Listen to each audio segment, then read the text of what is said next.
So I don't have the energy right now, and I haven't put the thought together properly in my head yet, but these people are going to the Supreme Court anew to get the 14th Amendment, specifically the birthright citizenship, the unambiguous reading of the birthright citizenship clause in the 14th Amendment. If you're born here, you're a citizen, period, full stop. They're going to the Supreme Court to get that yanked out. They're going after that precedent that this Chinese man that was born here set, that's been upheld in the United States for decades. They're part of their argument. They're talking about unqualified people.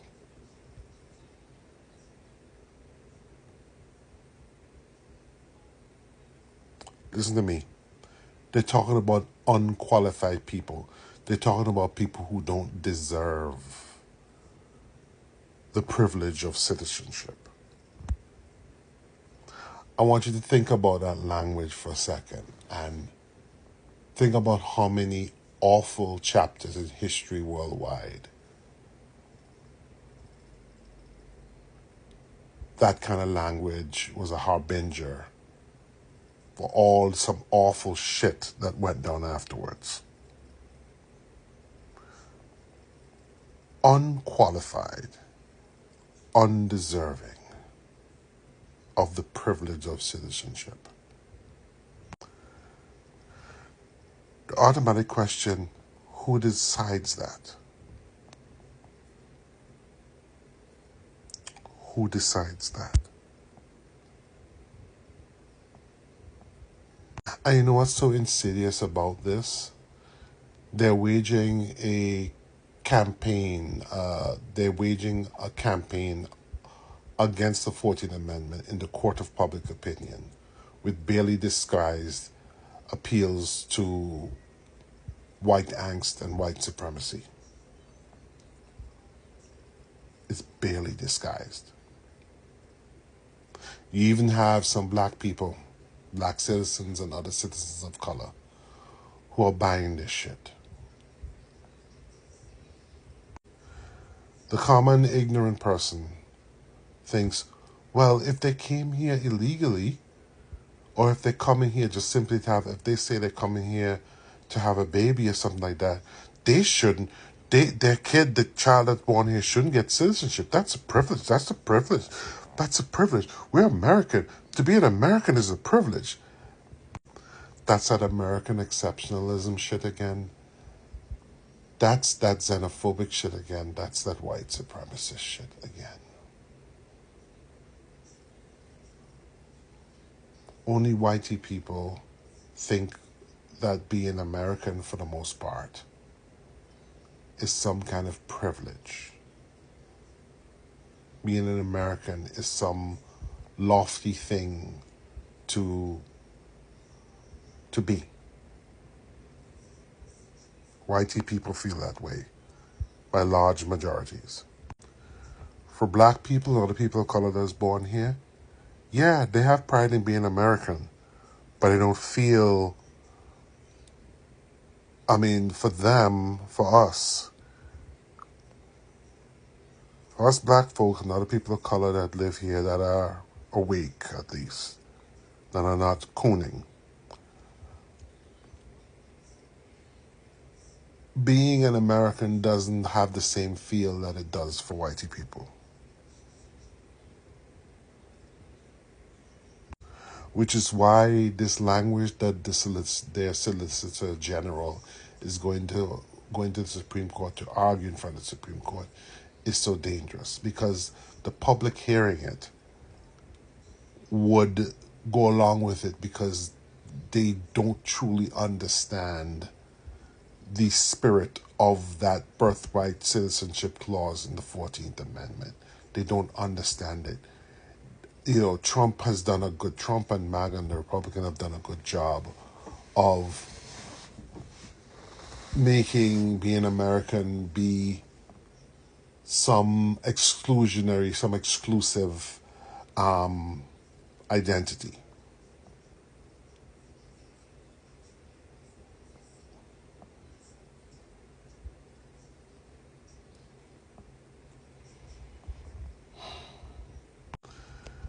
This kind of rhetoric is a Trojan horse for the yanking back of citizenship for all non-white people here, native born or immigrated.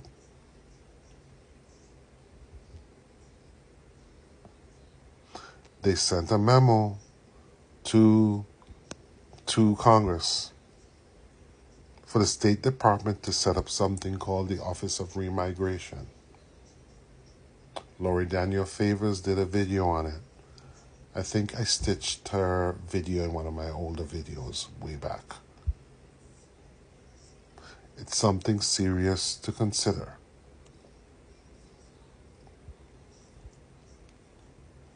They're coming for it. They're coming for birthright citizenship. In their words, once and for all. They literally said so. I'm tired. I'm a little numb. But I get the feeling in terms of, I have a feeling hearing those words and hearing the timbre of the arguments that they're taking to the Supreme Court. I have a deep foreboding sense of dread and danger. I feel like I'm walking on something thin and fragile over a gaping maw.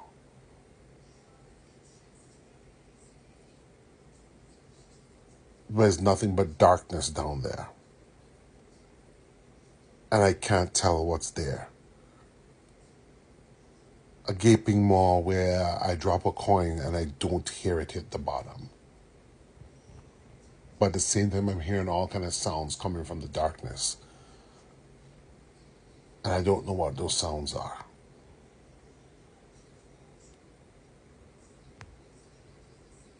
They are coming for the 14th Amendment, the birthright citizenship clause in the 14th Amendment.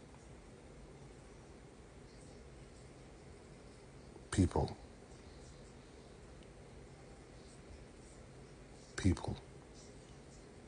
This is what we need to pay attention to.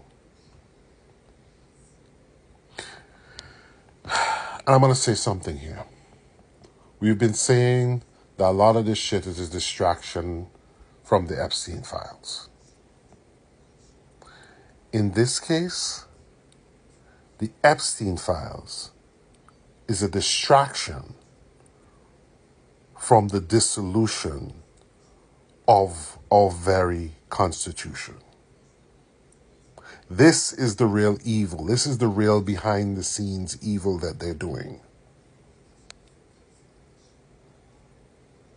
It's a layer of distractions upon distractions.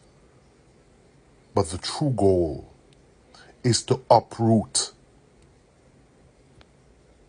the very thing that makes us unique the world over. Well, one of the few places the world over that makes us unique. Birthright citizenship. So that whitey supremacists get to decide who is a citizen again. They're taking us back to the Dred Scott decision. This is what they want again. They are coming for the 14th Amendment, the birthright citizenship clause. This is one of the foundational pillars of what they've wanted to do. The Epstein files is a distraction from that. I got a couple screenshots from the story I was writing. I decided to add these in after my video. So check them out, pause them to read them.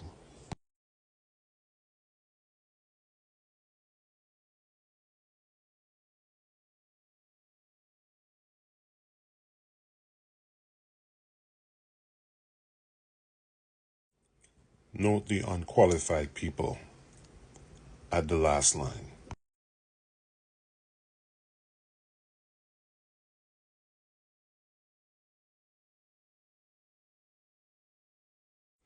I need y'all to understand, when he talk about citizenship for people who enjoyed permanent domicile in the United States, right? He's talking about, he's hinging that on what they say the fact is. They're here illegally, so therefore they don't enjoy or are not entitled to permanent domicile in the United States. They're not entitled to it, so any child born of them should not be entitled to that either. That is their argument. That's the needle they're threading. And I'm afraid that the justices might get swayed by that. It's key that y'all understand this. They're saying, they're looking at the wording of the Wong Kim Ark thing, and they're saying people who enjoy permanent domicile in the United States. Permanent domicile and residence. Since these people are undocumented, legally, they are not entitled to that. Therefore, any children of theirs is subsequently not entitled to that either. And that is what they're going after. I cannot, the mission creep of that, the creep of that is, I cannot be understated.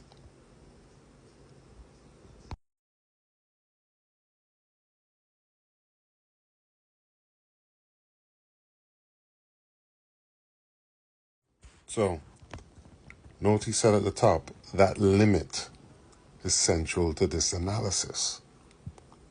Meaning, if they don't enjoy permanent domicile and residence, meaning they're not entitled to that. If they're limited,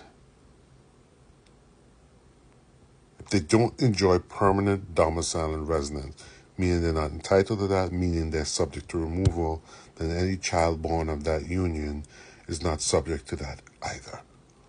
This is how they're trying to unravel the 14th Amendment, people. They're coming for the 14th Amendment, and this here is the true goal. And this is a distraction, the Epstein files are a distraction from this.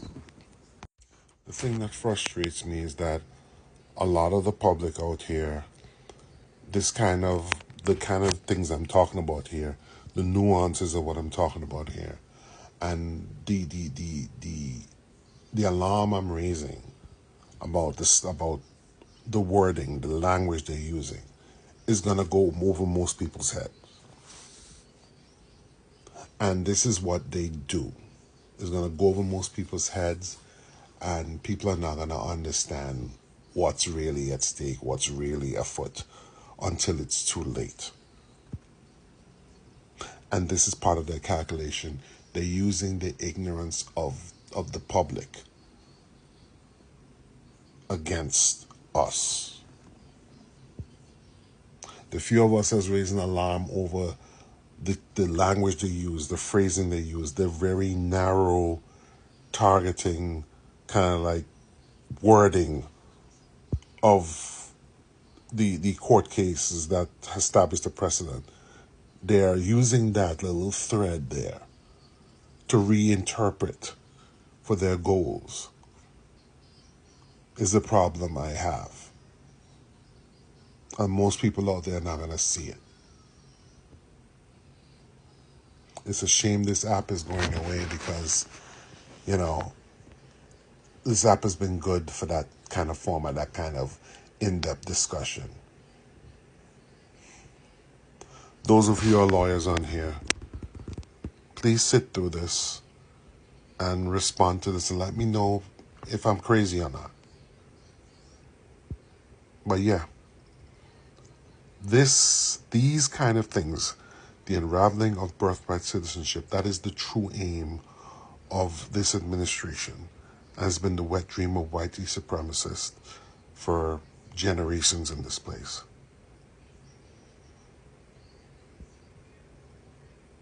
It is no surprise that every single white supremacist, white nationalist group in this country is lock, stock, barrel, and balls behind the Trump administration.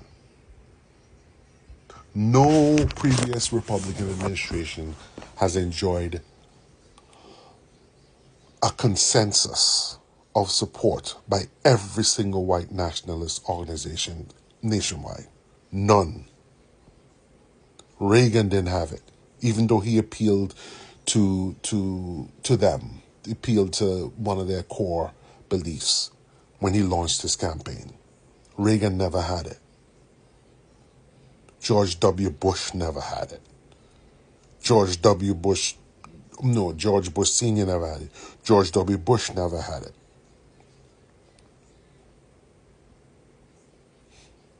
Never had that kind of support.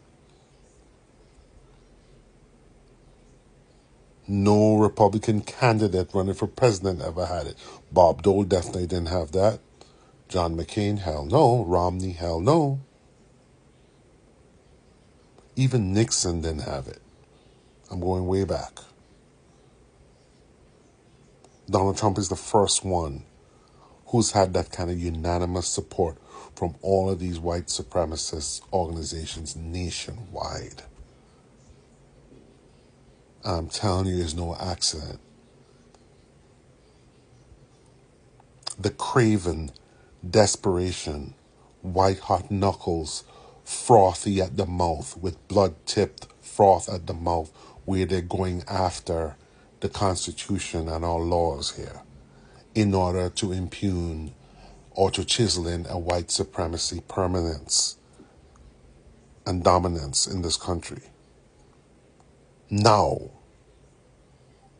before demographic change makes it impossible, it's no accident.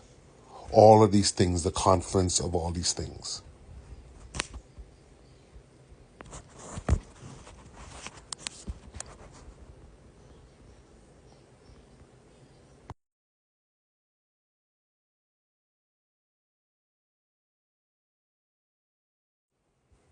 All right, read this thing if you can.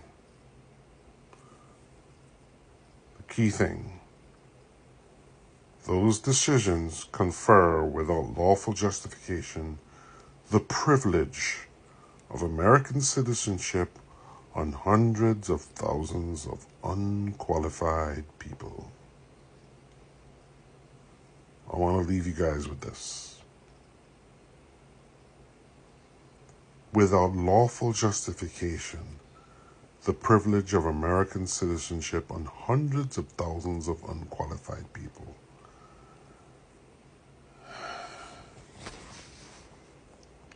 It's the horde, the invading horde.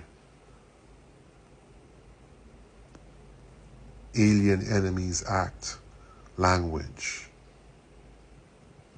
Hundreds of thousands. These superlatives, these exaggerations, scaring white folks that they're being invaded. The privilege of American citizenship.